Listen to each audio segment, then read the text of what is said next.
Hello, buenos dias, aloha, konnichiwa, aloha. Did I say aloha? I don't know, but hello in any language possible, any dialect possible here on Monday Football Monday on the SB Nation NFL show. A reminder before we keep going that this show is brought to you by our friends at DraftKings. DraftKings Sportsbook is an official sports betting partner of the NFL. Download the DraftKings Sportsbook app today and use code SBNFL for a special offer when you sign up. That is code SBNFL only at DraftKings Sportsbook. As noted, this is the SB Nation NFL show. You can listen to us wherever you get your podcast. That's Apple devices, Spotify, TuneIn Radio, Stitcher, whatever. Search for the SB Nation NFL show. Subscribe. Leave a rating, write a review. Those things make our hearts happy. You can also watch us on the SB Nation NFL YouTube channel or the SB Nation NFL who knows what. We are in your hearts, and that's really what matters the most. When I say we, the fantastic Rachel Prevet is our fearless leader on the ones and twos. I am RJ Ochoa. With me, as always, Mark Schofield, JP Acosta. JP, give me a hello in a language or a dialect that I did not mention, please. Oh, man. Is there one that you didn't mention? I said hello, buenos dias. I guess which would best be Spanish, not hello, but aloha, konnichiwa. So if you have like a French hello, maybe. Bonjour, maybe? This bonjour? Is that there we go. Okay. It is. Nailed it. Mark, do you have a hello for us? I'll go Guten Tag. Sure. Oh, well done. That is very, very well done. We have a round of NFL action, however loose you want to be with that definition to discuss, which is what we're going to do here, which is what we're going to do every Monday here on Monday Football Monday. But before we start, I'd like to ask each of you, Mark, I'll start with you first. What is a non-football thing you did this weekend? Any non-football thing. It can be anything you want. Any non-football thing. Well, right. I introduced the rest of the family to my favorite Korean fried chicken place here near me, BBQ Chicken. It was actually fantastic. And what really made it special was it led to some fights over the leftovers. Like the kids were fighting over the leftovers. My wife and I were fighting over leftovers. Anytime you're fighting over the leftovers, you know it was a good meal. Okay. Well, sounds like when we're up in Mark's neck of the woods, we know where we're grabbing some grub. BBQ Chicken. It's fantastic. Real gateway leftovers for everyone. Yeah, for sure. JP, a non-football thing that took your time and energy this weekend. Yeah, let's stick with the food theme. My girlfriend and I made a chicken parm. We had a little cooking date. It was real cool. I never made chicken parm in my life, so this was a new challenge, but it turned out great. It was awesome, and I had some more of it after the date on the next day. So it must have been. It was really good. It was really good, and I had a lot of fun. Look at you, JP, with the romance. I mean, making chicken parm. That's a big step in a relationship. Yeah. I mean, when my wife and I were dating, I think it took like a year for us to get to that kind of level. I mean, that's a big step. Big step. JP, I do have a question. Was it a single breading or a double bread? Because I like to go double breading. You go a light layer of flour, then the egg, then the actual breading. We did double layer. We did flour, egg, and then we did a mix of panko and then the Italian bread. Ooh, very nice. I love it.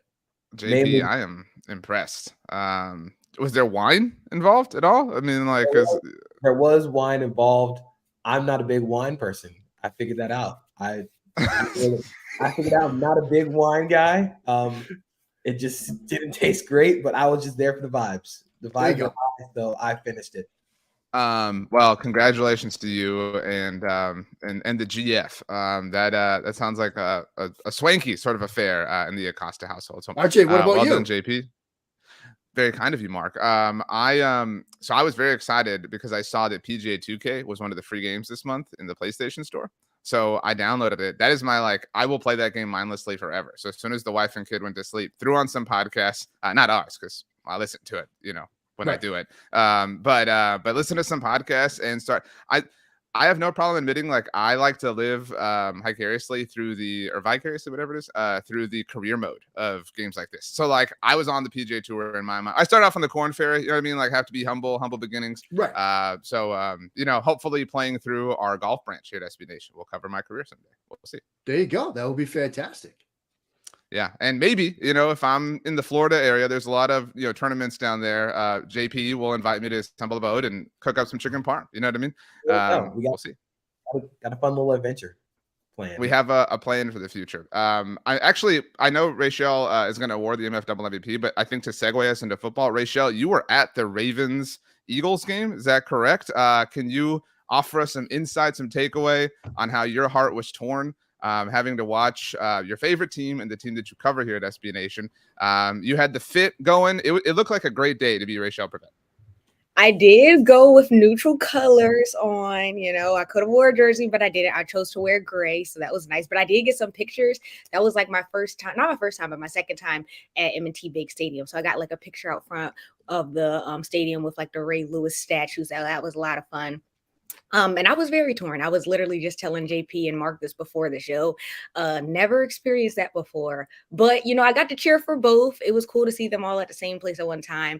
But, kudos to the Ravens for being able to keep the streak going, even though they played Tyler Huntley and Justin Tucker. So, yeah, it was cool. Good vibes. It's very cool that that's like a thing now that like people have to look forward to at Ravens games is the preseason streak. By the way, just like a subtle way to say that I was late to the show. Like I was telling Mark and JP before the show, blah, blah, blah. So thank you, Rachel, for that. In there. Yeah. Done. So no big deal. I mean, my feelings aren't hurt or anything, but that's awesome. Glad you had a good time. M&T Bank Stadium, the home of the Washington Sentinels once upon a time. Okay. JP, I want to start with you here because I think you're probably the most triggered by this. Anthony Richardson made his professional debut over the weekend, and some people think he sucks. Some people think he stinks. Meanwhile, other people think he's amazing. Where do you fall on this line of discussion and debate? I think he just played fine. I think he played like a guy who was taking his first snaps in the NFL for the first time ever. The interception was bad. I think there are a lot of stuff that he can learn from in that situation, in that throwing that interception. I think the Bills threw a blitz at the Colts offensive line that completely messed up the entire passing concept. It was supposed to be like a quick RPO. I think they said Isaiah McKenzie ran the route short, and that completely screwed up the entire pass. That stinks. Of course, there were going to be some high moments, like Anthony Richardson absolutely bulldozing a corner on a zone read keeper, and then the beautiful pass he threw over the top to Alec Pierce. I think we should all just relax with the rookie quarterbacks. I think we all just need to take a chill pill. This was the first game that they had played since, at least for CJ Stroud, since like February. We should all just relax. They were going to be ups and downs. It wasn't going to be perfect in their first game, in their first NFL action. I think they all had good moments, especially Anthony Richardson. They had good moments. They had flashes of what made them top picks. And that's really what you want to see. If you want to see the flashes and you want to see the concept, what is the idea of the offense going in? It's like week 1 of the preseason. We don't really need to see anything massive, and we don't need to have any massive takeaways from one drive of preseason action.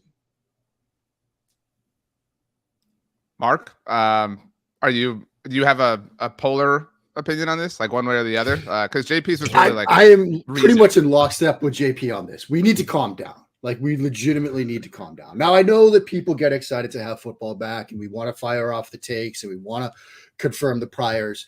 If Pierce makes that catch and it goes for a touchdown, we're having a wildly different conversation about Anthony Richardson right now. The conversation is probably maybe he's the best rookie quarterback out of the class. People will overreact in the absolute opposite direction. The big thing, and JP knows this, he's having gone to the Senior Bowl. You watch that first Tuesday practice, right? It's like a baseline event. It's like, okay, here's where they're starting from. Now you want to see where they go. That's what week 1 of the preseason is for rookie quarterbacks, right? This is where they are right now. Now we want to see, okay, do they fix and clean up that RPO? If they see a similar look, does Richardson pull it down? Does he do something different? Does he throw it into the first row of the stands? Like, you want to see how they progress from here. We can't, I know we want to wildly overreact to it. He played okay. That's fine. Stroud played okay. That's fine. I know Stroud threw a bad pick. I'm going to talk about that later. It's all fine. You want to see where they go from here. So I'm not going to wildly overreact in any direction with these guys, except for Malik Cunningham. I'll talk about him later. I do think that Anthony Richardson is the subject to the most volatile thoughts because of the potential of the memeability of the Colts last year. And there are reports that Jonathan Taylor is set to return to Colts training camp this week. So the take will now be like, oh, well, things are going to be even better for Anthony Richardson right now. Like, he is just this moldable take that people are kind of taking turns. Well, he was the moldable prospect too.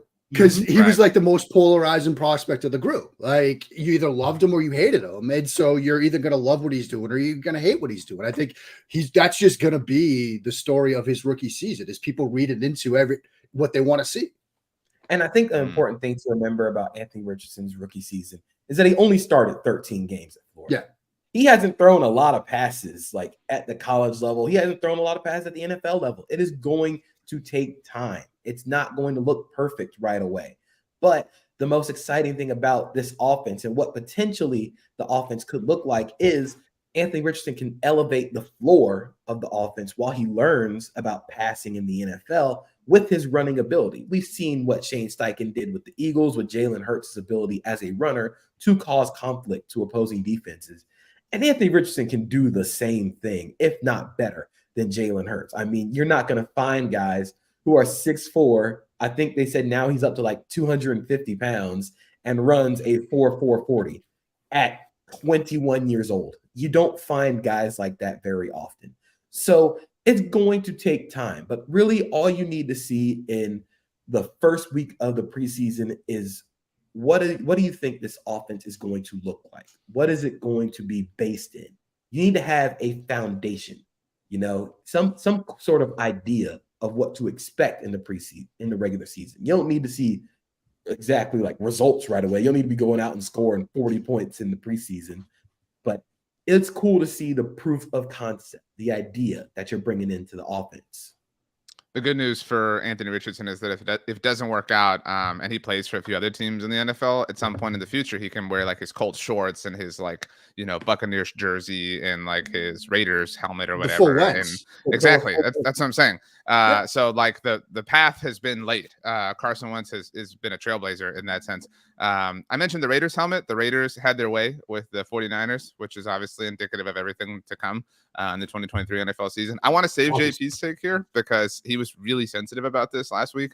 So Mark, Trey Lance did not look well. I mean, it continues to be a struggle bust sort of situation for Trey Lance. Sam Darnold, though, perked some eyebrows.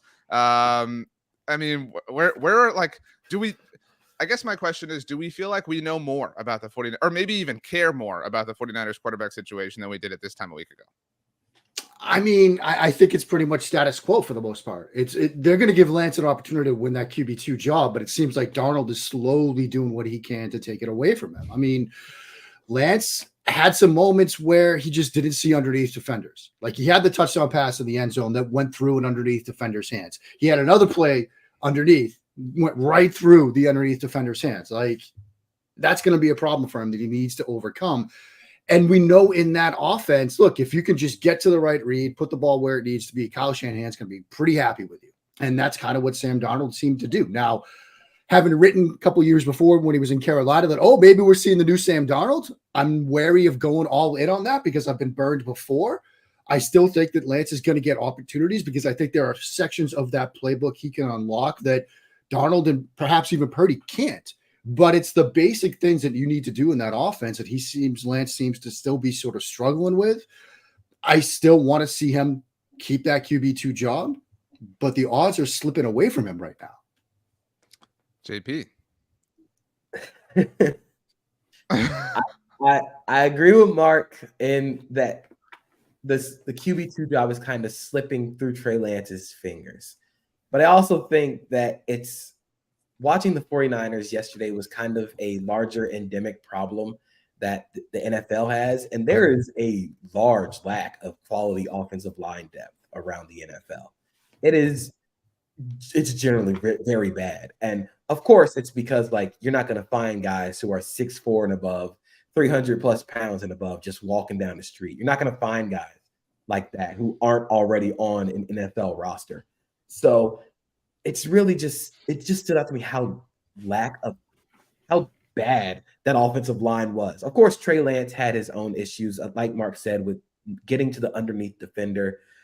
He had a lot of trouble sensing pressure, which was kind of Jimmy G's biggest problem, was sensing pressure from blitzes, from defensive linemen who got free.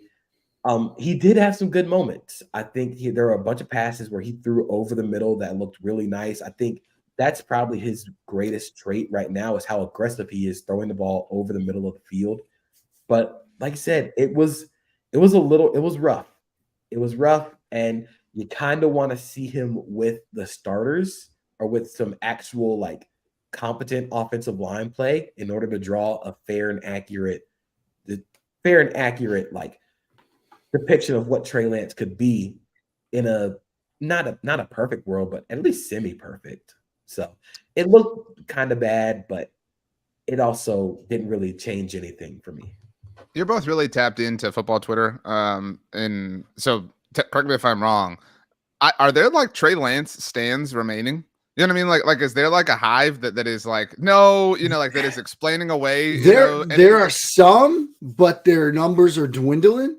It seems very much like more just like 49ers Twitter in general seems to be of the mind that like Lance has probably seen his days run out in San Francisco. There seems to be a lot of sentiment that with what happened this weekend, Darnold won that QB2 job. Right. So it seems like there's a bigger portion of 49ers Twitter that's just ready to turn the page. And we talked last week about, where Lance could potentially end up via trades. Who knows if that does happen? But at least from my spin around X, Twitter, whatever you want to call it, it seems like the Lance contingent is dwindled in numbers. They're rather quiet right now. And most of 49ers Twitter or X is like, okay, well, I guess Sam Darnold is our QB2 now. I think it was also like a lot of apathy for 49ers fans. Like, it's just like, please get this story over with. Well, they've been through the QB wars for like 4 seasons now. I mean, at some point you get tired of it. They're the least significant wars of all time. Like, they're the wars that they keep winning. Like, you know what I mean? Like, that's why, like, Right. I don't feel sorry for them whatsoever. Like, this isn't like a, like a Browns jersey in like the mannequin situation where like they're completely and totally lost. Like, they're fine. You know what I mean? It's just unconventional. Yeah. Yeah. I mean, but still, look, it's August. It's sort of what we were talking about at the outset. Like, they got to have things to talk about. So I guess they'll keep fighting about the quarterback until that's done. And everybody's got a stand group. No matter how bad it looks, the stands will always be there. So I wouldn't be surprised if there are a bunch of still a lot of Trey Lance truthers out there. To that point, before the weekend started, I saw that Jalen Smith signed with the New Orleans Saints, and there are still stands. Like, I thought that had gone away forever in the NFL, but lo and behold, the Army holds strong. So good for Never Jalen, wrong, just early. That's all. That's right. This wasn't on the rundown, but I wanted to bring it up because I saw the Garrett Wilson clip on Good Morning Football right now. We could talk about that in a second, but the Broncos debut was awful. And it, more than being awful, it was like a tough scene because Sean Payton left the Broncos starters in like almost the whole first half, basically. And it took like, tooth and nail for them to finally score. It does, Mark, kind of, feed the idea that like this is just this cursed franchise. I mean, it's hilarious objectively, but I mean, like, I'm in a weird way, like as a fan of chaos, I'm sort of rooting for this. Like, I'm rooting for it to be like even worse. You know what I mean? Like, especially like with the Nathaniel Hackett stuff. Like, I'm kind of team Hackett on this, which I'm surprised about. But yeah, it feels like the Broncos are like swirling down the drain. Yeah, and when you've got the like Arizona Cardinals social media team like just viciously dunking on you, like that's not a good spot to be in as a franchise. But that's what happened after that game. And yeah, I mean, it got the sense leaving the starters in. For those of you that watched the movie Miracle about the 1980 U.S. hockey team, you had that vibe in that moment when they had the exhibition game and they didn't play well, and he kept having them do suicides after the lights went out again and just blowing the whistle. That's what it felt like. And I don't think it's going to end up that way with them somehow winning a Super Bowl title. I think it's probably going to go the chaos direction like you outlined. It seems like it's a bad situation. And there were a lot of people that thought that Peyton's comments when he made them about the Hackett coaching job and how bad it was just him sort of laying the foundation for, look, right. I walked into a nightmare. Even I can't fix this. People that know Peyton said that. So seems like that's the road we're going down. So before I start with what I'm going to say, I do want to acknowledge that both Mike McGlinchey and Garrett Bowles did not play for the Broncos offensive line in the first half when the starters were in. That is a very important point.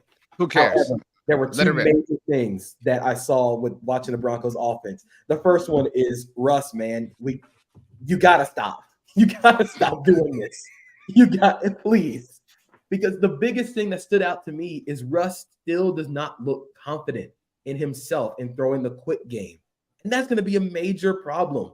If you cannot throw the quick game, that means you are basically relying on the run game to be your form of instant short yardage offense. And I think Sean Payton understands that. That's why they did all the things they did in the offseason, because they knew Russ couldn't throw a quick game. And it's not just Russ can't throw a quick game. It's that Russ just doesn't see it, whether it be because he's short or because he is scared of pressure, which is jarring to think about when it's short yardage, quick game. You do not need to take a sack in quick game situations. It was really bad. Second, the offensive line was very bad. And you're going against the Cardinals backups. I know McGlinchey and Garrett Bowles did not play, but the 3 interior guys were all starters, and all those guys didn't play good. Like, it's a whole bunch of compounding problems right now. And I do think there were some good things that Russ did, that the offense did, where they got him into play action, where deep pockets, where it's an under center, 7-step drop on the play action, and then you throw the ball downfield like that. All that to say, maybe Pete and Brian Schottenheimer were right. Maybe they had the plan all along, and they knew how Russell Wilson would age. And now that we're seeing it unfold in Denver, I think Pete Carroll should take a little victory lap. That is Dallas Cowboys offensive coordinator, Brian Schottenheimer, JP. And that is, I've realized, so the two of you are aware of my slant, which I'm not above admitting. I used to hate Matt Ryan because I used to feel like he was Tony Romo without like the criticism. Like that used to bother me greatly as a Cowboys fan. And I have sort of come to hate Sean Payton because like everyone like, rejoices his name and like lays out red carpets for him and like treats Mike McCarthy like this ultimate loser. So I'm not above like admitting I have a bias here. So that being said, it's kind of nice. It's kind of nice seeing like Sean Payton sort of flounder and fall in the wind. So I'm kind of rooting for that in the sense to sort of justify Mike McCarthy. And to your point, JP, now to justify Brian Schottenheimer. Like I'm all invested in this. Like I like the Broncos like as a historical franchise, but I kind of need them to fail to like feed my personal vendetta. Yeah, and I think Sean Payton is a very good coach. It's just the quarterback, man.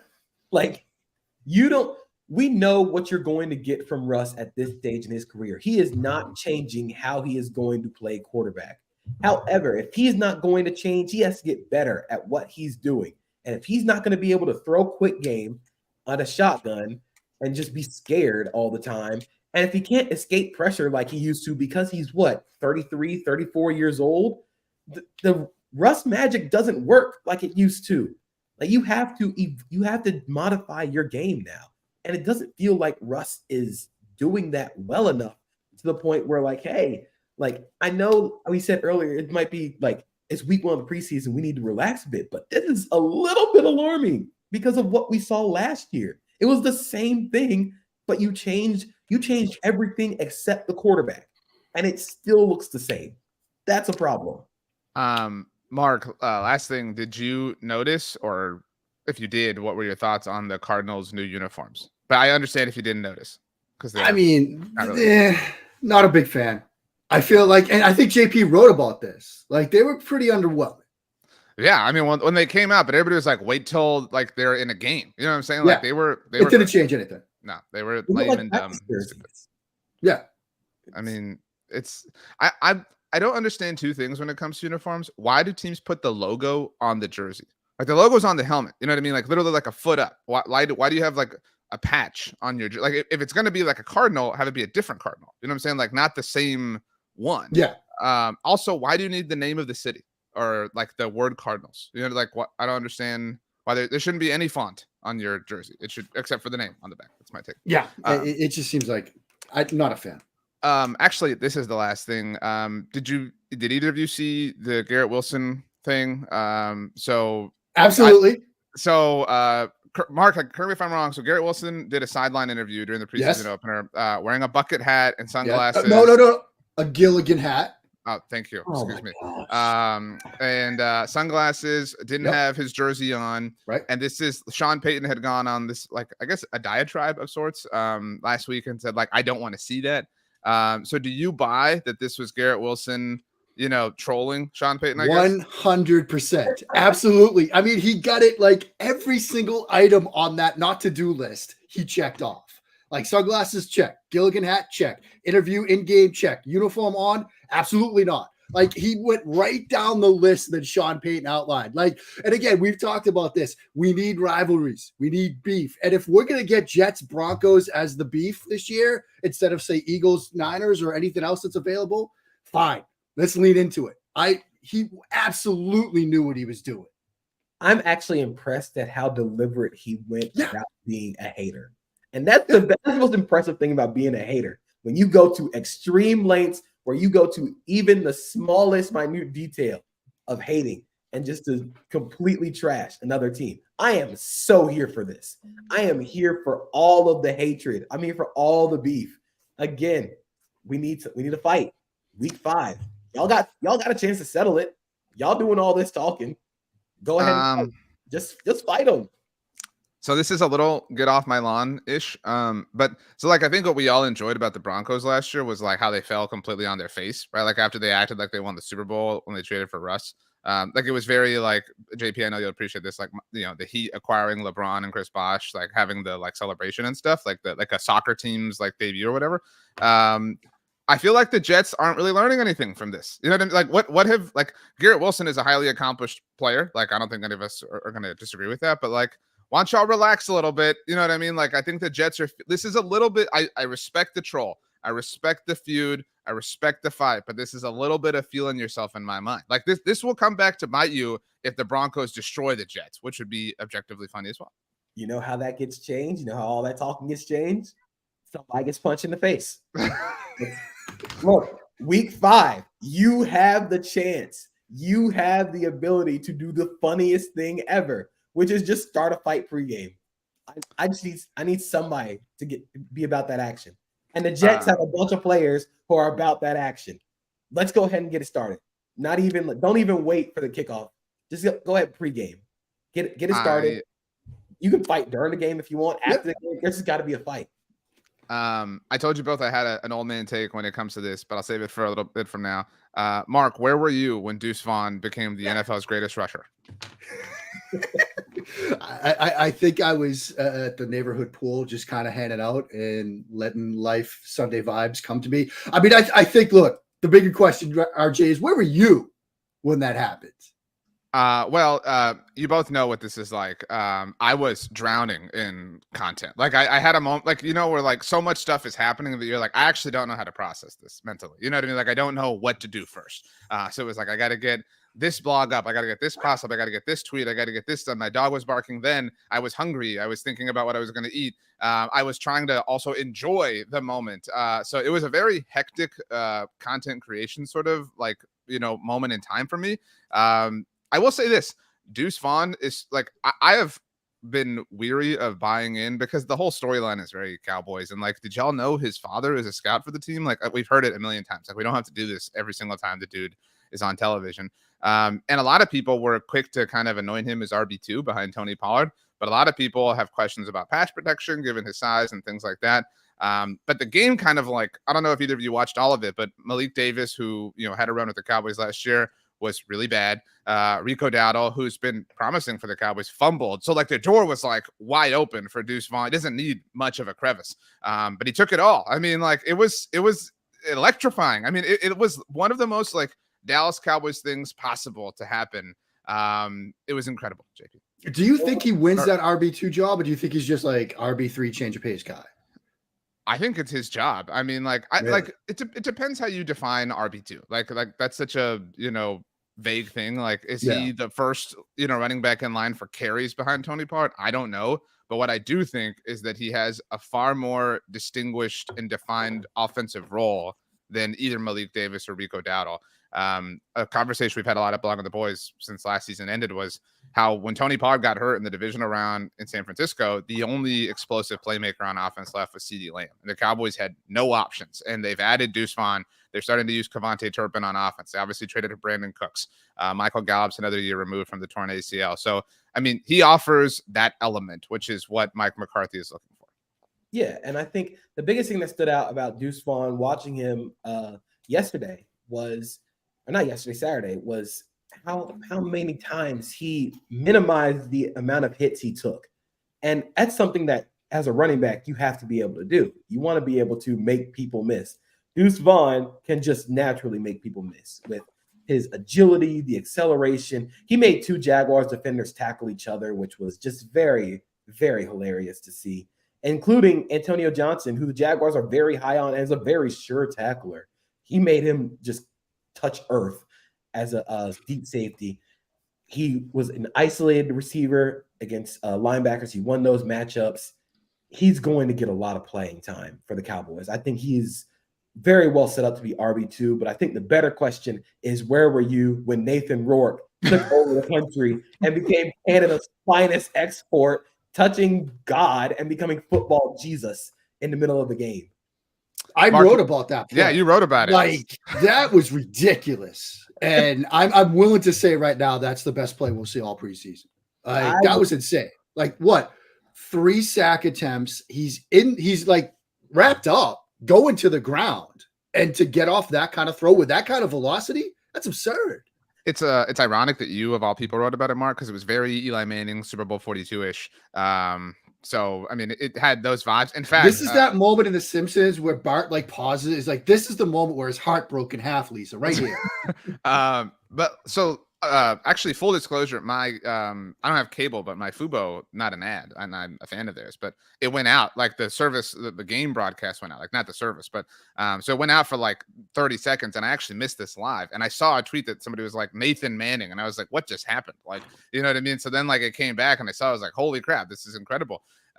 So yeah, that was I mean, it wasn't Deuce Vaughn, but it was still really cool. I mean, you know, like I yelled when I saw it. I'm pretty sure I made an enemy of some neighbors, but that was the greatest play I think I've ever seen from a. But you take them some chicken parm and you apologize, JP. That's yeah, I had to take him something to apologize. But man, it was very fun watching Nathan Rourke, Canada's finest, come in and absolutely tear up the Dallas Cowboys in Dallas.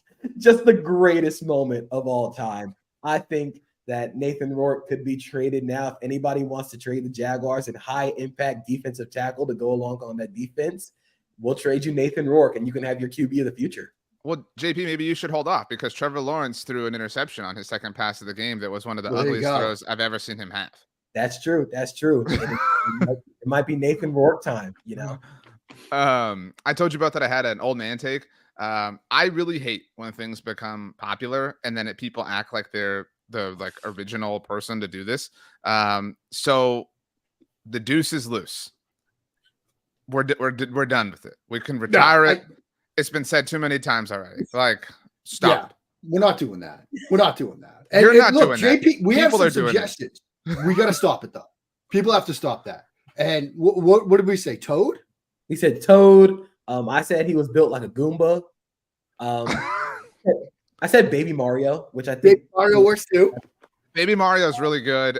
Toad is great, but like if you're gonna do the whole thing, you gotta like who's Dak? You know what I mean? Like who's McCarthy? Like McCarthy's like I guess like DK. Dak would figuratively I guess be Mario. Yeah, maybe that makes CD Luigi. You know what I mean? Like that's a horrible comp for CD, but still, I mean, you've got to fill the whole cast out. Yeah, Yoshi might be Micah. Like throw with the egg throwing. You know what I'm saying? Yeah. That could work. I was thinking Bowser with Micah. That's a really good call. Yeah, that's actually probably better. Yeah, Yoshi can be like Trayvon Digson or something, but I absolutely Toad know is what good. JP's next blog is. Exactly, but for real, 100%. the deuce is loose. Enough, no more. Stop it. I'm sick of it. Like I'm not like offended by it. I'm just like it's been done 5 million times at this point. So it's just so funny that the thing is I hate when things become popular. It's not that I hate. It's not when things become popular. To be very clear, it's when things become popular, but then people present them as an original, creative thought. That's what bothers me. Like again, we're like 2 or 3 weeks away, and we'll do it ourselves from doing like division picks. And the framing of those is, I can tell you, is going to, because people are going to be like, look, I'm going to pick the Lions to win the NFC. Like people are going to frame it like they're on this island. Like that is what bothers me. So for someone to be like, the deuce is loose. Holy crap, dude. We had never heard that before. Well, it's like when DJ Moore scored on his very first touch. And I did the same thing. My headline, welcome to Chicago, DJ Moore. Like everybody from the play-by-play announcer on down the line had the same exact reaction. Welcome to Chicago, DJ Moore. None of it was original. There's the center for the Cowboys is Tyler Biadasz, and I hate that anytime anybody talks about him, people are like, we call him Tyler Badass. Holy crap. No one's ever thought of that before. Y'all are the first. So thank you very much for gracing us with your high level intellect. It's funny is that's the first thing that I thought of when you said Tyler Biadasz. I was like, oh, the Tyler Badass. Yeah, Yeah, I bet you nobody called him that before he made it to the NFL, and before that one radio station did it. I guarantee you nobody else did it before them. So, another person who sets us up for easy, low hanging fruit lines or blogs or whatever. Jordan Love had his debut for the Green Bay Packers. It was fine. Yeah, it was fine. Do we have like a passionate stance here? I don't really have a passionate stance. I wish he would have hit that 3rd and 7. And I think he got like really excited when he saw that break it open. He's like, I'm gonna let this thing rip, and he like threw it through the stadium. Like JT O'Sullivan did a great video on that too. JT's work is so fantastic. But I loved, even though it didn't connect, the deep ball to Watson on the left side because I loved his eyes on that. Like move the safety, made the throw. He did have the touchdown. It was fine. I mean, I'm just. As somebody who, like you said, is sort of plugged into like football Twitter, the ongoing war, not even a battle, it's a full-on war between Packers Twitter and Bears Twitter over which of their young quarterbacks is going to have the best season. It's just so much fun to watch as a completely neutral observer because, like, Packers fans are trying to like explain everything away, and then Fields has the 2 touchdowns, but both were on throws like at or behind the line of scrimmage. So Bears fans are trying to explain that. And it's just like they're just killing each other on social media. And it's like, it's August 13th. Like, what are we doing? Honestly, I'm in on Jordan Love. I think he looked good in his time last year against the Eagles when Aaron Rodgers got hurt. He looked a lot more confident. Even in the preseason game, this 2 series, he looked confident. He looked like a starting quarterback. Like what Mark said on the deep throw to Watson. You wish he would have completed that, but you love the eyes. You love how he moved over to that pass. There are a lot of things that I think, like, look, man, I think a lot of people crown the Lions as like the runaway favorites in that division. I think the Packers are going to be good. Go off. I think the Packers are still going to challenge for the division championship. It's going to be very close between those two. Should you can add the Vikings in there? I think that it's going to be a very, very close race. I don't think the Lions are going to absolutely blow out everybody else in that division. It's going to be very close. There are going to be very good games. And I think mainly a large part of that is because I think Jordan Love can actually be pretty good. He's not going to be Aaron Rodgers, although we're going to do the Aaron Rodgers thing a whole lot. David Bakhtiari has already set him up for that, but saying like we run a lot more RPOs now and kind of joking with Jordan Fowler where he said Aaron Rodgers is slow as shit and Jordan Love can actually run.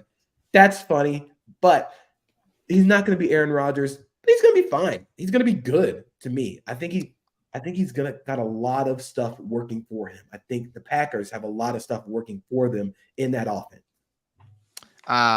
This is low hanging fruit, but I think that Jordan Love and Trey Lance are in similar boats, and they're just kind of sailing in different directions, and which is strange because I think we all trust the San Francisco coaching staff more. Not that that's an indictment on Matt LaFleur and everybody, but yeah, I'm with you, JP. Like I'm willing to buy a little bit of stock. I think the NFC North could be really contentious. I think that's a really strong take, and that's where I think the Lions are a little bit different than like the Jets and Garrett Wilson. They're like, whoa, everybody chill out. Like everyone's like jumping on this line. They're like, look, we know how this ends. Like, you know what I mean? Like we were 5-0 once upon a time, and it blew up in our faces. Like we don't need anybody to tell us how wonderful we are. Meanwhile, the Jets are kind of soaking it in. Yeah, I mean, like I said this at the time with Mike McCarthy, like it's fair to give the Packers coaching staff like a benefit of the doubt relative to like the success they've had in the past and their development of players, certainly the development of quarterbacks. So yeah, Jordan Love, let's party. Like let's be weird. I'm a fan of what's happening here. It's interesting. It is interesting. I think we have to remember that they were very willing to move on from Aaron Rodgers. Like everything like Ty Dunn and on down the line. They were just like, all right, you don't got to go home, but you can't stay here, buddy. Like it's time for you to go do something else. There's a reason for that, and it's Jordan Love. And whether it was what they saw in practice, what they saw in limited action against Kansas City, or like JP pointed out, the Eagles, they're really excited about him. And look, even the 3rd and 7 miss, it's like he sees that. He sees the underneath defender breaking on the route. And again, the Trey Lance example, Lance would have thrown it right to that underneath defender. Love made the, anticipation throw, throwing Musgrave away from that defender. He just didn't connect on it because I think he was so excited to see it. I'm really excited about what we're going to see from Love this year. I just saw this tweet. Was totally listening to you, Mark, by the way. I know. I just saw this I tweet. appreciate that. Multitasking. From Ian. I'm a little bit overwhelmed with all the like football content, if I'm being honest. And this kind of proves the point. Ian Rappaport tweeted, Prime Video is announcing a green light order for Kelce, a documentary that follows Eagles All-Pro center Jason Kelce through the 2022-2023 season. Why do I hate when we do that too? Like, it's the 2022 season. It's not 2020. This isn't the NBA or the NHL, whatever. Anyway, the documentary premieres September 12th on Prime Video. So we'll get to see the Eagles losing the Super Bowl again, JP. We needed this. We have enough documentaries following quarterbacks and the glamour positions. Who cares about those guys? We need more documentaries about linemen, about offensive and defensive linemen. Those are the real people that matter on a football team. Those are where the games are won. We don't need to see any more documentaries about quarterbacks. They get their heads are too big anyway. They get all the glitz, they get all the glamour, and then the offensive line gets blamed for everything the first sight it goes wrong. No. Let's get some real football in here. Let's get Jason Kelce a documentary. He's probably the guy that most deserves it. He's super funny. He has basically been the Eagles' most important offensive player since maybe when they won the Super Bowl. So I'm all for it. I'm excited to see it. I'm going to put that in my calendar. I cannot wait. I just want a second holiday album, okay? Because last year's holiday album was fantastic. I need another one. And if that's part of this, then yeah, I'm all in. Did you see Jordan Mailata at his wedding singing "Isn't She Lovely"? Jordan Mailata That was tremendous. thing, man. That is the wildest Like, thing. it's not fair that people are that talented and Yeah, so like, many different things. Pick one. You can either be great at football or be a great singer. You can't be both. I'm not a fan of talking about the Eagles in such a positive light for obvious reasons, but I will say my only think about this is like, you can't call it Kelce. Like, there are two of them. You know what I'm saying? Like, if I told you, hey, there's a documentary called Kelce coming out, you wouldn't have known like who I was talking about. You know, like, call it Jason. You know what I mean? Like that's actually more unique, like, than Kelce at this point. Call it Jason? There's a lot of Yeah, I guys think named that's. Like, what's Jason? like the Friday the horror- I don't 13th? know. We're going to get hacked? What's happening? I mean, I'm just saying, if you called it like, actually, if you both had told me like, hey, Prime Video is doing a documentary called Kelce, I would have presumed it was about both of them, and about like the run to the Super Bowl and their mom. Like, that's what I'm saying. Like, the name needs some work. That's all I'm saying. Like, let's be more specific. Call it like Kelce the Eagle. You know what I mean? Like something like that. Like we need to narrow down what this is about. I think they named it aptly because people are going to initially think of the most important Kelce, which is Jason Kelce. Let's talk about the offensive line. Let's get some real television in here. We don't need another Strong SEO around Kelce too. That might have been we it. don't need another season of quarterback. We don't need another season of quarterback. Do a different position. Do lineman. Do edge rush. Do defensive tackle. Get DJ Reader on the documentary. You know, I want to see some DJ Reader content. You know, give me Dexter Lawrence. Give me a documentary about Dexter Lawrence or something. Give me some Christian Wilkins. Hold on. That's had a struggle. Yeah. Kind of struggled. That was, all right. Last thing. These are two questions, but we're each going to answer them simultaneously. What was the silliest overreaction that you saw as a result of the first week of the preseason? And what is the most warranted overreaction that you saw? But this has to be like a real reaction. This can't be something you're making up, like some sort of straw man thing. This has to be something that people are actually saying and talking about. Mark, you go first, please. The silliest one is CJ Stroud is a bust and Ohio State quarterbacks can't process the field. Like, can we stop? Like, again, to where we began. It is game one. And people sort of were like, when he threw the pick on Thursday night, oh, what coverage was New England? Was it cover one? Was it one robber? Was it two man? Jalen Mills was freelancing. He even admitted it after the game. He's like, yeah, I was in man coverage on the tight end, but he was in the backfield. So I just made it look like cover two. I knew I could play it from depth and I just read his eyes. Like, he got his pocket picked. That happens. Like, let's calm down that he's a bust and he can't read the field when Jalen Mills is out there like going off script. So that was the silliest. We got to calm down. The most warranted one, sticking with that Texans-Pats game, the Malik Cunningham hype. I am 100% all in on this. He's not going to win the job. He's not going to be the starter, but he's going to have a role to play in this offense this year. They're going to put it together, a little package of plays for him. They're going to do some things with him. I am 100% on board with this.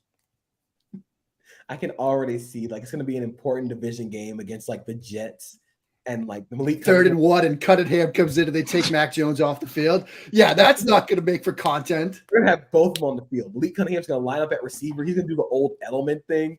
where, like, Oh, there you go. and then he throws it downfield. And it's just like Bill Belichick Jedi mind trick defeats the Love Jets again. Absolutely love it. JP. So the silliest overreaction. The Bears are back. Let's relax. All of this right now. I for one am very excited about what the Bears offense can do. But let's please take a chill pill on like this Bears offense is going to be one of the best in the league. Okay, first of all, the biggest takeaway from those 2 long touchdowns is that the Titans can't tackle. The Titans backups cannot tackle. They cannot play blocks. That is the first big takeaway you should have right there. Second, look, man, it wasn't downfield passing. You cannot have a serious reaction to Justin Fields throwing 3 passes for 150 yards and both of them were like screen passes. There was Not to jump in, the screen pass to Moore was behind him. Like, I love Justin Fields, but he missed it. There were 2 things that I saw from that screen that I think that you should take away. 1, the pass is behind him. Justin Fields can work on that. 2, that's why you go and get DJ Moore, because he can turn a screen pass behind him into a 65-yard touchdown. That's fine. You have players who can generate yak now. Congrats. We don't need to make any harsh generalizations about this Bears offense or this Bears team. They had 8 sacks, I think, on the Titans, but we knew going in the Titans offense was going to be bad, and Will Levis still cannot feel pressure at all. That is a major issue. Look, man, it's going to be rough for the Titans if Ryan Tannehill is not 100% or just doesn't take snaps this year. We cannot have harsh realizations about this Bears offense right now or this Bears team. They're still very young. They still do not have a lot of depth. Let's just wait until the regular season. Give me at least 4 games before we start making some harsh generalizations. But I think the most warranted overreaction, and we talked about it earlier, is Broncos might be bad. Broncos offense might be really bad. Like we said, Russ still does not look great outside of the deep play action, deep pocket stuff. And that means you have to be able to run the ball very well because he's not going to throw a quick game. He can't throw a quick game at this point. He either is too inaccurate or too scared, and he's going to bail on a pocket in one-step drop action. He was getting passes batted. You normally don't see Russ get passes batted, even though he's 5'10". That's a problem. It's a major issue. The offensive line was a major issue. I think there was a route, the first big incompletion that Russ threw on 3rd down. It was supposed to be a little switch route and a return route for Callaway, the slot receiver. And Callaway runs out, but before he gets into the return, he just stops running. He just stops running the route. And you were the main read. Russ is not taking his eyes off of you. Brother, you need to keep running. I don't care what's in front of you. Keep running. Find space. But the thing about it is Russ is locked onto that read. And so he doesn't feel the pressure. The offensive lineman completely opens up the inside. So the edge rusher is able to slip back inside. But on the backside of the play, Jerry Jeudy absolutely dusts the outside corner and has an open touchdown if Russ works back to the other side of the field. But is Russ going to do that? I don't know. This all just does not feel like very, very good vibes coming from the Broncos offense. The alarm bells are ringing hard right now. I think those are both fair. The Bears one is a little harsh, but they're both fair nonetheless. Mine are a bit unique because I wanted to be. My silliest overreaction is actually an overreaction to the overreaction, and you both are guilty of it. Let the Tank Dell truthers live. Y'all are y'all don't want to let people who like Tank Dell enjoy their preseason.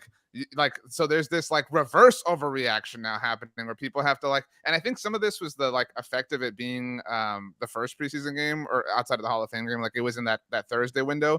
So everybody was super ready to jump because we were starving for this. So something cool happens and we just have to fight all of a sudden. We're just conditioned to do that. Some people are Tank Dell's awesome. Mark and JP are Tank Dell's a loser. We hate him. This wasn't even, you know what, Mark, now understanding it, the Nathan Rourke thing was Eli Manning. This was Jermaine Kearse. no wonder you're so upset about this. Like, this was a really horrible moment for you. Yeah, it was personally painful, and I felt offended, and I had to lash out. I apologize to lash out to my coworkers here, but it cut me to the core. What can I say? Tank Dell rules. The Tank Dell were actually like very, very good. Now I hope he's very good in the NFL. It would be very like unprecedented for a receiver that weighs 160 pounds soaking wet to be good in the NFL. I'm hoping it's a small king world, JP. Tank Dell, Deuce Vaughn, like they're coming for us all. Outside of quarterback, I agree with you, but the jury's still out. Bryce Young, the weight of all short people in the world is on your shoulders, brother. Did you guys see that like graphic over at NFL Network where it's like hit 3 times, got up 4 times, like in the like lower third, like that? And I think JP made a stat for it. What did you call it? Get up over expectations. Yeah, his get up over expectation was real high. It's right by Mahomes. There's some positives here. The GUOE is real high. That's a very positive sign for a quarterback, especially as a the rookie. GUA. Yeah. The GUA. Whoa. The GUA. GUA. Whoa. Whatever. Not a lot The of GUA. rookies have Yeah, I high like that. GUA. Not a lot of rookies have high GUA. Good David for you, Carr, Bryce Young. low GUA. Yeah. David Okay. Carr, low GUA. Very low. I was gonna go with another car. I was gonna go with the Saints defense being legit as the most like justified or warranted reaction, overreaction, whatever. But so again, it's mine's more of a unique thing. I am totally willing to buy in that Stetson Bennett will start games for the Rams this year. Like I know there's all this like Clayton Tune talk for the Cardinals, like. And again, this is just like a matter of circumstance, like a matter of what the Rams have going. Like they are a disaster. Like they are an abject failure. I did not enjoy that game whatsoever on Saturday night. But I very much believe that this will happen. If you told me the over under on Stetson Bennett starts for the Rams this regular season was 1.5, I would take the over. I think the funnier question is Stetson Bennett going to play the Rams out of the Caleb Williams Drake May experience? That touchdown he threw, man, that had some heat on it. I'm just saying. That would be hilarious if Stetson Bennett comes in and is like, nah, you don't need Caleb Williams or Drake May. I got y'all right here. Get out the way, Stafford. Another Georgia boy is coming in and taking your job. And Matt Stafford's honestly got to be pissed. Like if like it gets to the end of his career, and then the guy who ultimately had a better career at Georgia than the number 1 overall takes his job quarterback, then takes his job. It would be very funny. But look, man, it would be very funny if Stetson Bennett just like comes in for the Rams and just lights up a team with playoff aspirations. To be very, very, very clear. It's just it makes all the, I think that Stafford's fine. I think we're a year away from Matthew Stafford working for Fox. Like that just kind of feels like destiny at this point in time. And so yeah, I fully believe it. I don't know if either of you wrote about this. Did you guys see the Sonny Michel Stetson Bennett thing that was floating around when Sonny Michel retired? Yes. No. So they played together at Georgia. And like this was just like a funny Stetson Bennett thing. Like they played together at Georgia. Then Sonny Michel was drafted, played his entire NFL career, won 2 Super Bowls, Mark? I mean, like bounced around, it like became a journeyman, you know what I mean? Like in the NFL and retired. And retired from the Rams, where he was once again teammates for a brief moment in time, but still a moment with Stetson Bennett. Like again, it's the most Stetson as Bennett a rookie Stetson Bennett. Right, exactly. Like it's amazing. So we need to come up with all the funny like Stetson Bennett memes we can. Like, yeah, when God said, "Let there be light," Stetson Bennett turned on the switch. We need all the funny Stetson Bennett memes. He was out there throwing passes to Jesus. He was Jesus's high school quarterback. Yeah, Stetson Bennett. Again, if I made the over under up, I'll bump it to 2.5. 2.5 starts over under for Stetson Bennett. I'll take the over. I'll take the over. I think week 13, they play Cleveland in LA. I think that is a prime Stetson Bennett game where things just get very weird. And like maybe the Rams aren't good and Stafford's trying to shut it down for the rest of the season. Stetson Bennett comes in, upsets the potential playoff bound Cleveland Browns. Just a hilarious sentence right there. Stetson Bennett starting quarterback for the Los Angeles Rams upsets playoff-bound Cleveland Browns. With Sony Michelle in the crowd, and then we got like Yeah. a picture afterwards, and it's like a it's a thing. So It's a whole Wow. thing. well said. Rachel, if you could please join us and let us know your thoughts on Stetson Bennett and your thoughts on life in general, and your thoughts on Secret Invasion on Disney Plus, as well as who won the MFL MVP. Life is good. That's all I'll say. Life is good. I'm sad that the summer is coming to an end, but Mark loves fall, so I know he's looking forward to that. I have not seen that on Disney Plus, so I can't really share my thoughts on Wow. that story. Yeah. But anybody watching Love Island? Did anybody watch What? Love Island? You That's all you, Rachel. I've Yeah. heard. Oh, boo. I haven't seen Love Island UK. I unfortunately was shown Love Island US before UK, and Love Island US is too chaotic for me. Okay. All right. Well, I'll save my thoughts on those. But for today, I really, really liked JP's point on Russ and how you just feel like it's kind of alarming right now because he's not clearly changing his game, but he needs to evolve in some type of way. Like he's not the same player that he was when he came into the league. So I really liked your point on that. I also liked your point on the NFC North in Jordan Love. That was really, really strong. Mark, I liked your point on Anthony Richardson and how you were talking about early in the show, how his storyline, like in his rookie season, is going to be some people are going to love him, some people are going to hate him. That just is what it is. RJ, I liked your point about the Jets and how they're kind of feeling themselves. And it's kind of like at the end of the day, this could come back and bite them. So we'll just kind of see how all of this plays out. And out of everybody, I really did enjoy RJ's silliest and Warranted. And so I'm going to give it to RJ today. There we go. There we go. I didn't get any Go. props last week in this portion of Sorry. the episode, so I do feel like this is a little bit of a pity thing. No. I want to thank the Jets for serving as kind of the Nas to my ride here to get me across the finish line. I would also like to thank the Jets because, and Rachel, this is a spoiler for the NFC East mixtape. I had never heard the song "Shivers" by Ed Sheeran until Hard Knocks last week. I don't know how that had slipped past me. But Really? like early in that, so that was like the Aaron Rodgers montage, which was sickening. But so that song was playing. I was like, this slaps. I was like, what is this song? And I Shazammed it, and it was like, oh, this has been one of the most popular songs in the world for 3 years. So shout out to me, I guess, for that. But that song rocks. And apparently that's the one he does like the cool machine thing at his concerts or whatever. So yeah, I fell down a YouTube rabbit hole on Ed Sheeran. So Very cool. If you want more good songs to listen to, the AI version of Plankton singing various songs is so good. It's so good. He has there are two that I love the most, and they're both songs by Creed. One is Higher, and I was like, man, why does Plankton sound so hurt in this song?